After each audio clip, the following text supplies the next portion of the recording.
Já, komið sæl. Mér langar aðeins að útskýra hvernig maður getur nota restrictions inn í settings í iPadinum. Þá er byrjað á því að fara hérna inn í General, sem er hérna, og finna restrictions. Bara ýta það. Þá þurfum við að setja inn, ef þið erum með iPadin læstan, þá þarf að setja inn lykilorðið. Og þá fáið þið þetta hérna yfirlit, þar sem hægt er að stjórna því hvað er virt inn í iPadinum.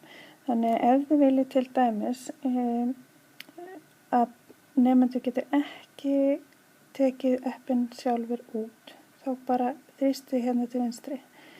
Þannig að þá er það óvirt, þannig að það er ekkert hægt að henda neinum appum. Eins líka ef þið viljið ekki að nemendur fari á netið eða noti kameruna til þess að taka myndir eða hvað sem það er, þá er hér hægt að stjórna því. Þannig endilega bara prófið því og þetta gagnast örugglega vel. Takk.